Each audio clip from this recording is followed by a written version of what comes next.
지금 이제 뭐 한류 여러분들 많이 들어보셨을 텐데 한류 아니고 한류입니다. 네, 한류. 사실은 한류 하면은 가장 돈을 많이 벌어들이는 게 중국이잖아요. 중국에서는 어떤 한류 콘텐츠가 어떤 게 가장 잘 나가고 있는지 한번 알아보죠. 첫 번째는 유류, 잡화 및 패션. 유류가 아니라 의류. 의류라고 했는데요. 그리고 두 번째는 헤어, 화장 등 뷰티.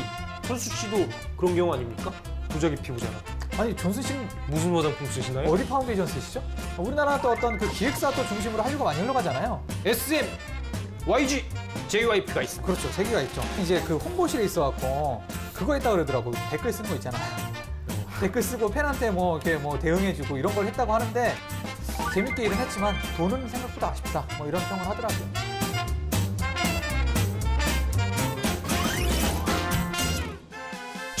준생을 위한 준생에 의한 핫 이슈. 철수와 존슨이 쏙쏙 골라 발 빠르고 속 시원하게 전해드립니다. 주간 핫 이슈. 네. 아 재밌어. 어. 자, 첫 번째 기사 뭐가 있죠? 첫 번째 기사 제가 준비했습니다. 5년 안에 망할 수 있는 한국 직업 톱 5입니다. 1위는 금융 및 보험 관련직이라고 합니다. 그래서 설문 대상자의 81.8%가 대폭 감소할 것으로 보인다라고 대답을 했다고 하고요. 뭐 이거 같은 건 저희가 늘 얘기한 거 아니겠습니까? 금융의 위기. 그래서 뭐 인공지능이나 로보 어드바이저, 핀테크, 인터넷 전문은행 등의 등장으로 뭐 금융인들의 일자리가 줄어들 것은 뭐 이건 진짜 명약 관화한 겁니다. 아니 근데 인터넷 전문은행들이 이제 채용 공고를 내잖아요. 근데 거의 다 경력직만 내더라고. 그리고 규모가 엄청 작아. 그래서 원래는 은행이라는 게 필요한 게 막 진짜 엄청나게 많은 단위의 사람들이 필요했는데 그렇지. 그 채용 공고만 봐도 한 자리란 말이야?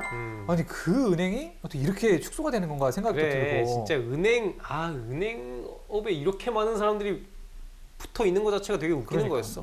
2위는 화학 관련직, 그리고 3위는 재료 관련직입니다.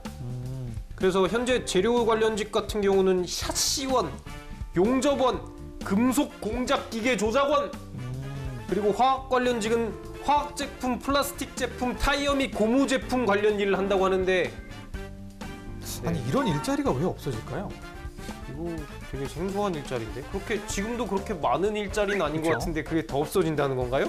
그리고 그 다음으로는 기계 관련직, 관리직, 건설 관련직, 섬유 유복 관련직 종사자들 이거를 하나로 다 볼 수가 있나? 그래서 아무튼 이런 관련직 이런 기계 관련, 뭐 건설 관련, 섬유 관련 이런 종사자들 중 2명 중에 1명의 일자리가 없어질 거라고 이렇게 예측을 했다고 합니다. 야, 그러니까 결국에는 뭔가 이 기계가 대체할 수 있는 뭔가를 생각해내야 되는 건 맞는데 저는 취준생들한테는 그래도 얘기하고 싶은 거는 이런 어떤 낭설에 너무 휘둘리지 마라. 사실 이런 거는 거의 매년 발표되는 것 같아. 그렇죠. 그러니까 이런 거 신경 쓰다가 그럼 뭐 이게 뭐 금융업이 보험업이 위험하다 그러면 안 쓸 거야? 아니잖아. 그 일단은 들어가고 보는 게 목표고 그 안에서 자구책을 마련해야지. 그래. 그리고 없어진다고 해도 뭐 한 달 사이에 이게 확 없어지고 그런 건 아니잖아. 서서히 없어지는 거니까 어쨌든 여러분들은 계속 준비하실 분들은 근데 준비하셔야 그렇다고 되고. 여러분들이 한 달 안에 확 취업되는 건 또 아니에요. 왜 그런 소리를 굳이 꼭 해야 됩니까? 비싼 말이라는 거지. 자, 다음 근데 이슈 볼까요? 난 이런 기사 너무 힘 빠져. 맨날 없어진다는 얘기만 나오고 뭔가 뜨는 직종 얘기는 잘 안 나오잖아요. 저희가 다음번에 한번 그런 거 한번 찾아보죠. 아, 그렇죠. 다음 이슈에는 저희가 한번 찾아보도록 하죠. 없음 말고. 없음 말고. 자, 두 번째 이슈 한번 읽어보겠습니다. 면접 당락을 결정짓는 치명적인 면접 태도. 면접 태도. 자, 우선 8위부터 말씀드리겠습니다. 8위 헐리우드 제스처, 7위 굽신거리기, 6위 타인 발언기에 뺏기, 5위 시선 회피, 4위 비스듬히 앉기, 쩍벌다리, 3위 입술이나 손톱 깨물기. 자, 2위 뚱한 표정, 불쾌한 내색, 1위 다리꼬기 턱집. 아니 근데 이런 게 아니, 저는 파리 같은 건 많이 하니까 제가 영국에서 생활을 하다 보니까 제스처가 막 이러잖아. 이런 거는 충분히 할 수 있죠. 여기서 파리로 꼽혔다는 거는 뭐 별다른 영향이 없다는 그치, 거야. 아니 근데 이거 하나씩 해볼까요? 헐리우드 제스처. 굽신거리기, 타인 발언기에 뺏기. 저기요. 아니 근데 면접에서 이런 걸 다들 하나요? 시선 회피 이런 건 할 수 있죠. 굽신거리기 이런 거 하는 사람도 있을 것 같아. 근데 이게 많지는 않고 특히 아이고 저는 우체통입니다요. 아니 근데 그게 비슷한 거야. 뭐든 할 수 있다. 그러니까 이런 게 굽신거리는 거랑 비슷한 거잖아요. 아, 그렇지. 뭐든 할 수 있다. 예를 들어 그렇게 볼 수 있겠네요. 상사가 무슨 뭐 그러니까 어떤 뭐 부당한 행동적인 그런 제스처 아니라 진짜 뭐 너무 의견에서 말하는 거 자체가 굽신거리는 걸 그런 수도 거 있잖아. 있고. 뭐 상사가 무슨 부당한 걸 요구를 했다 어떻게 할 거냐 해서 뭐 상사께서 하시는 건데 해야지 뭐 이런 태도 그런 게 안 좋을 수도 있고. 근데 비스듬히 앉아서 쩍벌다리 하는 사람이 있나요, 면접 때? 이렇게 하는 건가? 제가 봤을 때는 면접 당락을 결정짓는 치명적인 면접관의 태도 말하는 것 같아. 면접관이 이러고 있으면 넌 떨어진다 이거야. 면접관이 다리 꼬고 턱치사하면 떨어진 거야 걔는. 면접관이 뚱한 표정을 하고 불쾌한 내색하면 걔는 떨어진 거지. 그럼 떨어진 거고, 면접관이 그 면접자 얘기 듣다가 손톱 깨물면 그 사람 떨어진 거야. 그러니까 이런 거 아닐까요? 이게 더 말이 되는데? 그러니까 무슨 뭐 취준생이 이러고 있어. 자, 세 번째 이슈 알아볼까요? 세 번째 이슈는 공공기관마저 열정페이 조작 논란. 자, 공공기관 적십자사가 열정페이 논란에 휩싸였다고 하는데요. 이게 통번역 서포터즈를 뽑고 있었는데, 그렇죠. 헌혈의 집 방문자를 안내하고 외국인 헌혈자가 있을 경우 문진 항목에 대한 통역을 보조하게 된다고 적혀 있다고 하네요. 하지만 급여에 대한 언급이 없대요. 활동 인원에게 활동 인증서를 지급하고 분기별 오프라인 미팅 참여 시 기념품과 식사를 제공한다는 내용은 있는데 급여에 대한 설명이 없다 이렇다고 하네요. 그렇습니다. 급여 설명이 없다는 거는 급여를 안 주겠다는 거죠. 그렇죠. 그리고 기념품을 주겠다는 게 그거 주는 거 아니겠습니까? 헌혈할 때 헌혈하고 그 영화 관람권 주고 그런 거 주겠지. 한 영화 관람권 10장 받아오고 아니 뭐 그런 거 있지. 시계인데 막 적십자사 박혀 있는 거 있잖아. 뭐 그런 거 주거나 남는 재고 떨이 하겠지. 보통 이런 대외 활동은 많잖아. 그렇죠? 대학생들 이용해서 무슨 서포터즈 이런 거 많은데 이건 중요한 거 약간 고급 인력들을 이렇게 쓴다는 거. 그러니까 이 외국인 헌혈자 막 이렇게 안내하고 그런 건 거의 뭐 동시 통역하고 막 그 정도 급에 돼야 되는 거잖아. 이거 진짜 고급 인력을 이렇게 무급으로 쓰겠다는 것도 진짜 놀부심보고, 이게 더더군다나 적십자사 하면은 거의 공공기관인데 그쵸. 거기서 한다는 것 자체가 진짜 웃기는 거죠. 그런 것 같아. 적십자사 측에서는 이게 그 상시적으로 쓰는 게 아니라 정말 이 통번역은 일은 거의 없을 수도 있다. 그렇기 때문에 이게 급여를 책정하기 어렵다 이러는데, 아니 그렇게 따지면 여기서 그 지원하고 일하는 사람들은 항상 상시 대기하고 있어야 되는 그래, 건데. 이런 게 진짜 말도 안 되는 그지 거야. 같은 논리잖아. 보통 회사에서도 진짜 똑같은 논리 씁니다. 뭐 이렇게 이거 우리가 늘 있는 일이 아니라서 그냥 뭐 잠시 수시로 뭐 이렇게 한 3개월만 한 계약직 뭐 이렇게 뽑는 겁니다. 뭐 이런 식으로 하는데 이게 무슨 말이 되는 거야? 그러니까. 너무 자기들 위주로 생각을 하는 그러니까 거지. 구직자 입장에서는 진짜 너 3개월만 일하고 말라는 건가? 이게 진짜 말이 안 되는 거지. 마치 이런 거 비슷한 거. 취준생들한테 야, 너 힘드니까 하루 4시간만 나와. 9시부터 1시. 그럼 걔네 다른 데 취업도 못 하고. 약간 그런 식으로 약간 시간을 뺏는 게 있을 수 있는 거야. 그렇지. 그 예전에 우리 뮤지엄에서 알바하던 게 그랬잖아. 그 손님들이 있을 때는 나오고 없을 때는 안 나오고, 그 불안정한데. 그러니까 안 나올 땐 돈 주는 것도 아니고. 그러니까 이게 아무튼 뭐 악덕했네. 적십자사가 뭐 이런 식으로 하는 거는 조금 아닌 것 같아요. 이미지 차원에서도 그렇고. 글쎄 이게 또 어떻게 개선되어 있는지 모르겠지만 앞으로는 또 이런 기사를 보지 않는 걸로 저희가 노력해보죠. 맞습니다. 저희가 늘 얘기하는 거지만 공공기관부터 좀 앞장서야지. 뭐 맨날 얘기 나오는 거 보면 고용노동부, 국회 막 이런 데서 맨날 앞장서서 이 짓거리를 하니까 이거 진짜 좀 많이 고쳐주시길 바라겠습니다. 자, 아무튼 뭐 다음 주에는 저희가 뭔가 좀 희망찬 좀 뉴스를 좀 가지고 와봅시다, 존슨 씨. 재밌는 뉴스 한번 가지고 다음 주에 돌아오도록 하겠습니다. 네. 자, 다음 코너로 달려가 볼까요?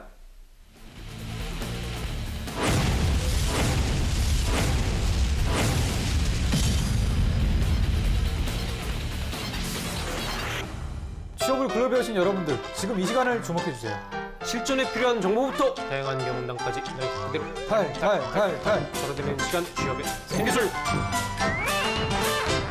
수루 씨 요즘 명동 가보셨습니까? 아니. 왜요? 무슨 말씀하시려고 그랬죠? 할 말이 있었는데. 자, 명동 가면 요즘 중국인들이 엄청나게 많죠. 중국인들뿐만이 아니라 그 외국 사람들이 엄청나게 많아요. 사실은 신사동 가로수길이나 어떤 홍대 이런 데 가봐도 최근에는 진짜 홍대 맞아. 쪽에 요즘 진짜 많더만. 아니 이대 가봤어. 이대? 이대는 캠퍼스가 점령당했어. 맞아. 이대는 진짜 학교 안으로 막 맞아. 들어가가지고. 그게 사진 스팟이더라고요. 그 ECC 있잖아. 그렇습니다. 거기 보면은 이렇게 막 사진 찍는데 그게 완전 강의실 바로 옆이거든. 맞아. 그 강의실 벽이 유리로 돼 있어. 그래서 옆에서 사진 찍고 있는 거 다 보인다니까? 들어가 봤어요? 반투명 아니야? 설마 다 보이려고. 다 보여. 아, 그래요? 응. 그래가지고 뭐 재밌게 지내시겠죠, 그분들 다? 아니 근데 이게 시작된 게 사실 그게 오래된 게 아니에요. 예전에는 중국인들보다도 이 이 일본인들이 많았잖아. 그렇지, 그렇지. 그게 바로 이 한류 때문에 이렇게 관광이 늘어났던 건데 지금 어떤 중국이나 다른 아시아 분들이 오는 것도 이 시장은 바로 한류라 그러는데요. 맞습니다. 지금 이제 뭐 한류 여러분들 많이 들어보셨을 텐데 한류 아니고 한류입니다. 네, 한류인데 예. 그래 알았어요. 그래서 요새는 한류가 드라마에서 이제 K-팝 음악 쪽으로 이제 이동을 하고 있습니다. 여러분들도 뭐 다들 잘 아시겠지만 그래서 한류 같은 경우는 이게 주기가 대략 7년 정도로 한 15년 정도가 지속이 됐는데 그 중에서 7년 정도가 이렇게 해가지고 두 번의 정점이 있었습니다. 보시면은 첫 번째 주기는 2005, 6년도를 기점으로 해서 겨울연가 배용준 윤사마? 그렇습니다. 그래서 겨울연가 보셨습니까? 아니요 안 봤는데요. 전 봤는데 진짜 재밌어. 응? 배용준 진짜 짱. 거기 진짜 잘생겼어 배용준. 응?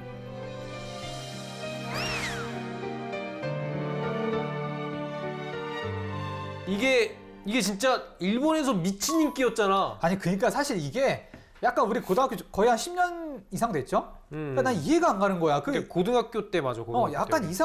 이상한 건 아니고 약간 그 아주머니들이 너무 열광하는 거야. 뭔가 이 한류가 되면은 뭐 우리가 생각하기로는 막 마이클 잭슨 나오면 막 젊은 애들이 막 혼절하고 이게 있어야 되는데 그래서 아줌마들이 다 열광하니까 아니 저거 그리고 연사마 나이가 그렇게 높진 않은데 왜 젊은 애들보다도 그 약간 좀 그러니까 중장년층이 이게 좀 열광할까 이런 약간 의아함은 있었어. 사실. 되게 이게 일본에서 엄청 인기 있을 때 진짜 되게 얼떨떨했었잖아요. 그러니까요. 그러니까 이게 막 차곡차곡 하다가 겨울연가에서 빵 터진 것도 아니고 그냥 아무것도 없었는데 겨울연가 혼자 빵 터졌어. 아니 그러니까 이게 그 연사마의 어떤 족적으로 이게 한류가 흘렀어. 그렇지. 거기 뭐 서울 어디가 있고 그다음 뭐 남이섬이 뜨고 뭐 이런 식으로 계속 진짜 하니까 윤사마가 갔던 데 해가지고 막 다 해가지고 동상 생기고 연사마 그 배영준 씨가 드라마상에 서 있던 자리에 사진이 이렇게 있어. 아줌마들 또 그렇게 똑같이 사진 찍고 이러는 거야. 그리고 이게 있었고 또 두 번째 주기로는 2011년에서 2013년을 정점으로 한 SM 가수 싸이 아시아에만 국지적으로 흥행했던 건 아니고 어떤 그 유럽이나 그 어떤 서구 열강 국가들 있죠. 구미라고 하지. 어떤 그 열강 쪽에 어떤 어필했던 그런 한류였죠. 그렇습니다. 강남 스타일 같은 경우도 진짜 되게 그러니까 막 보면은 이게 사실 좀 자랑스럽다고 할 만한 경로로 이게 빵 터진 건 아니었어요. 얻어 걸린 거지 뭐. 소 뒷걸음질 다 쥐잡는다고. 그러니까 이게 보면 우리나라에서 막 그 가끔 인도 영화 보면서 막 거기서 애들이 이상한 춤 추고 막 이러고 이상한 CG 나오고 그러면 거기서 막 깔깔대면서 이거 봐라 하면서 우리 트위터에 이거 막 짤방 올려놓고 그런 것처럼 이게 뜬 거잖아. 그래가지고 사람들이 막 그 뮤직비디오 베끼면서 막 이렇게 해가지고 빡 뜬 거긴 한데 근데 어쨌든 그거를 타고 이제 K-팝이 뭐 이렇게 서구 국가에도 좀 많이 퍼졌죠. 아 진짜 생각해보니까 딱 맞는 얘가 그거네. 그 요즘 PPAP 그거랑 똑같이 뜬 거잖아. PPAP가 뭐죠? 펜 파인애플 애플펜 이거 몰라요? 그거 모르겠는데. 우리나라 노래? I have a pen, I have pineapple. Pineapple pen, apple pen, pineapple pen. 그런 식으로 소비된 거죠. 강남 스타일 같은 경우. PPAP도 이제 유튜브로 이렇게 되는 건가요? 그거 한번 찾아보세요. 그것도 진짜 병맛 컨텐츠라고 하죠. 진짜 딱 병맛의 강남 스타일이 그거였던 거고 그거 지금 PPAP가 그거를 따라가고 있는 건데 그것도 막 되게 전혀 알 수 없는 가사들이랑 막 그런 영상 해가지고 사람들이 막 뮤직비디오 따라하고 그런 거 있습니다. 자, 그럼 이게 싸이 말고 우리가 기억나는 또 한류 하면 뭐 또 뭐가 있을까요? 그러니까 처음에는 보아가 있겠죠. 보아짱. 보아 같은 경우 진짜 특이했죠. 그때도 진짜 뭐 일본이랑 전혀 그런 커넥션이 없었을 때 이거 뭐야 김대중 정부 때는 막 우리 만화 같은 데서 일본어도 못 쓰고 그랬었어. 그 이전까지는 그렇죠. 일본어 쓰면 뭐 이거 다 일본어 간판 나오면은 그 다 모자이크 처리되고 막 그랬었잖아. 일본어를 방송에서 나올 수가 없었어. 방송할 수가 없었지. 그래서 지금 슬램덩크에서 북산 강백호 이런 게 다 그 시절의 그 폐 아닙니까? 맞네. 아직도 그 본명을 모르겠어. 강백호의 본명이 뭡니까? 손오공도. 그러니까 손오공이 말이 됩니까? 근데 그 손오공 맞다 그러더라. 손오공 맞아요. 자, 그래서 보아 같은 경우가 진짜 일본 시장을 확 개척해버렸고 진짜 보아 같은 경우는 진짜 우리나라에서보다 일본의 그 인지도가 훨씬 높았죠. 그러니까 일본의 어떤 그 오리콘 차트. 앨범 판매량을 이제 오리콘 차트라고 하는 거잖아. 빌보드 차트가 있고 일본에 오리콘 차트가 있고 그 당시 우리나라는 이제 길보드 차트가 있었죠. 니오카 끈 아저씨들이 만드는. 그렇죠. 그 공적인 어떤 판매량보다는 그게 더 우세가 됐었으니까 그때 당시에는. 아니 그 사실 한류 쪽이라기보다는 일본에서 뜬 아티스트 하면 그게 있었죠. 김현자 씨라고 예전 엔카의 여왕이 있어요. 최 박사도 엄청 일본에서 유명했었는데. 최 박사가 아니라 지금 잘못 얘기해요. 최 박사가 아니라 그 있잖아 몽키 매직 말씀하시는 거 아니에요? 그렇죠. 최 박사가 아니라 이 사람아. 그래 이 박사. 최 박사로. 어쨌든 박사 아니야. 자기 친구 이름 대고 있어. 자, 아무튼 그런 열풍이 있었는데 사실 한류하면은 가장 돈을 많이 벌어들이는 게 중국이잖아요. 그렇습니다. 뭐 그러니까 중국 빠질 수가 없죠. 우리가 너무 연예계 쪽으로만 얘기를 했는데 이 중국에서는 어떤 한류 콘텐츠가 어떤 게 가장 잘 나가고 있는지 한번 알아보죠. 첫 번째는 의류, 잡화 및 패션. 유류가 아니라 의류. 의류라고 했는데요. 의류, 잡화 및 패션. 그리고 두 번째는 헤어, 화장 등 뷰티. 그래서 그 우리나라 그 뷰티 블로거들도 중국에서 되게 많이 본다고 그러더라고.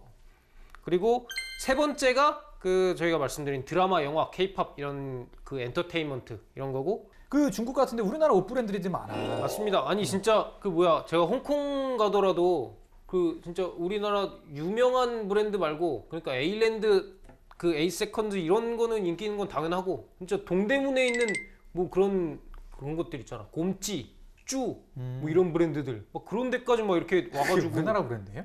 뭐 그런 거 있을 거예요. 그래가지고 그런 게 막 이렇게 그 번화가에 막 이렇게 상점이 딱 있고 그렇다니까.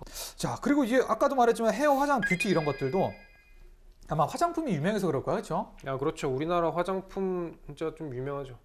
그리고 진짜 뭐 의류 같은 것만 해도 동대문, 남대문 시장 이런 거 하면은 진짜 그 사람들 영어는 못해도 다 중국말을 할 수 있어. 맞아.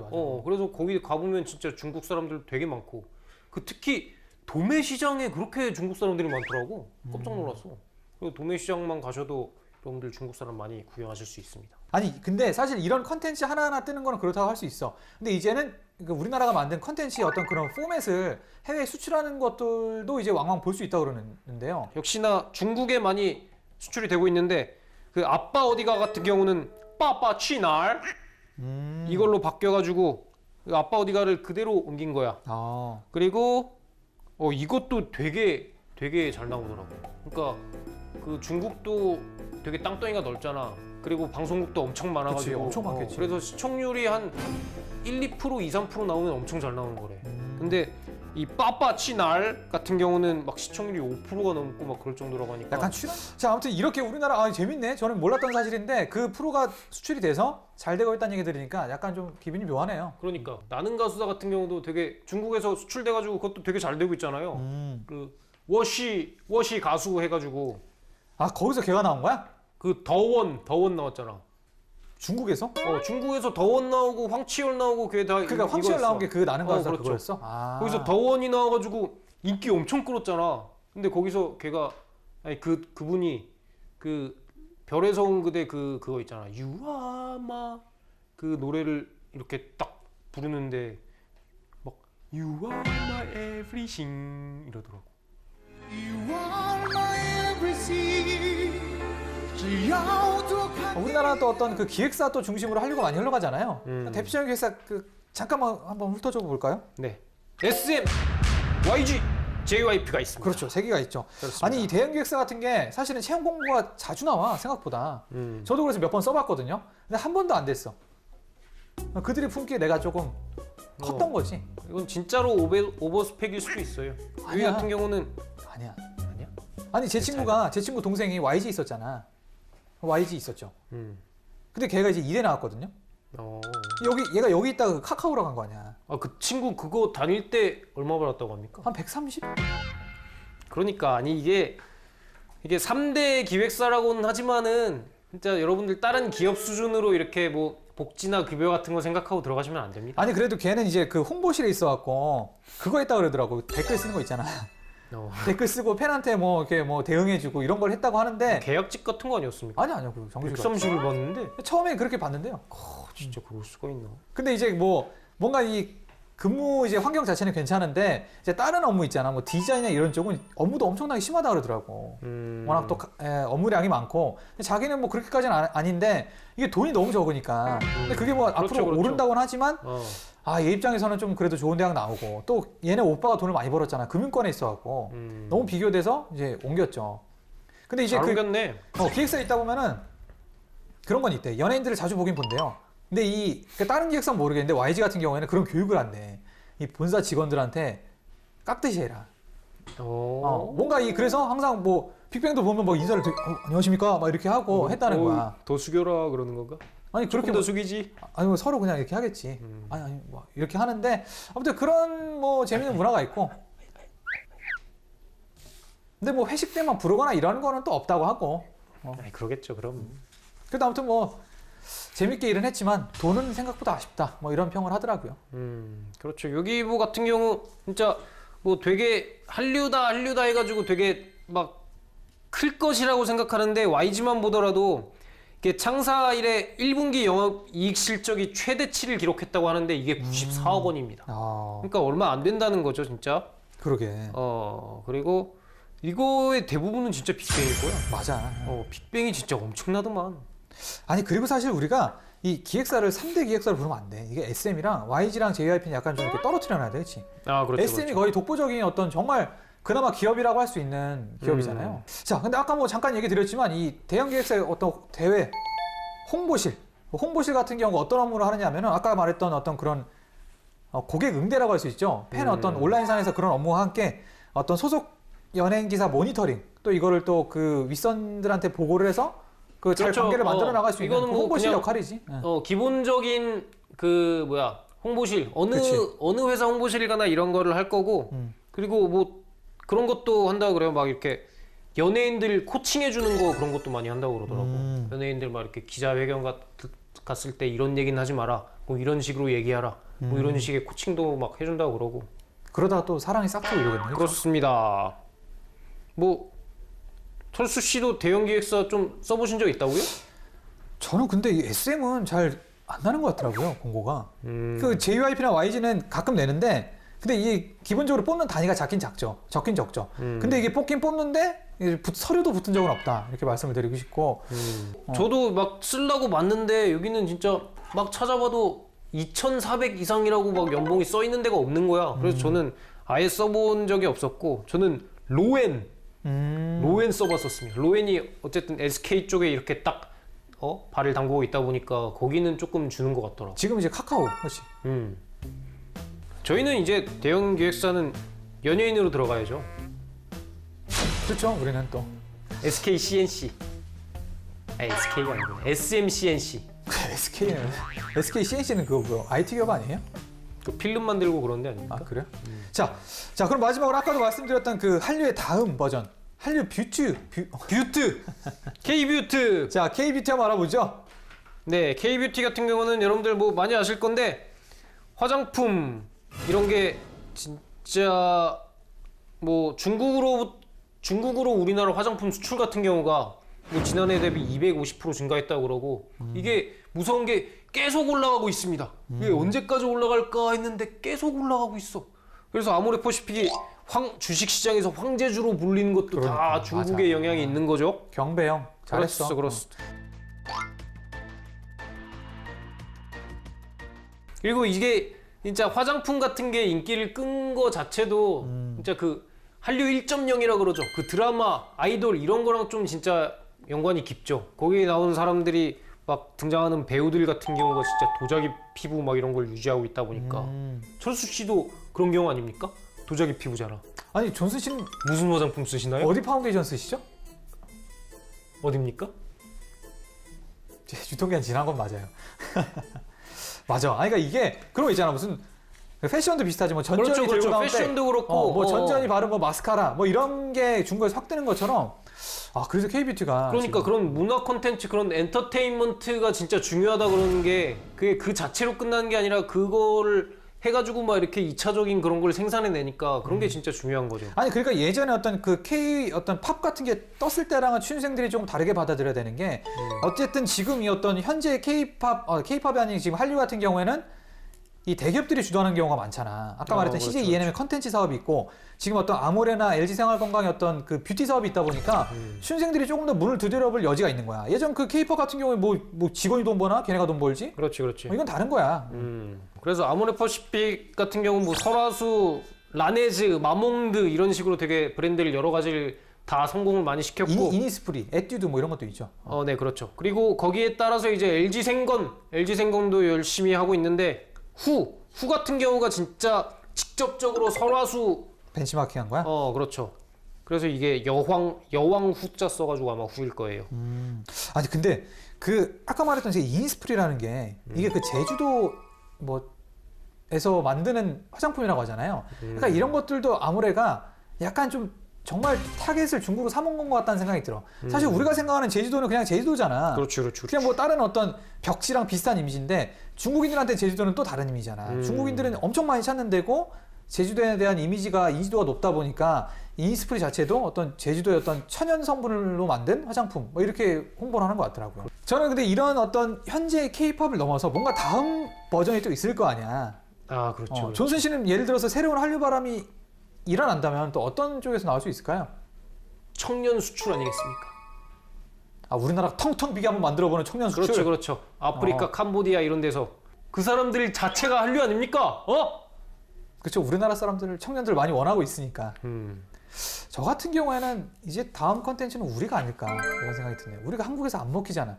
저는 아무리 생각해봤는데 우리가 안 먹히는 이유는 우리랑 이 나라랑 안 맞아. 외국으로 가야 돼 우리는.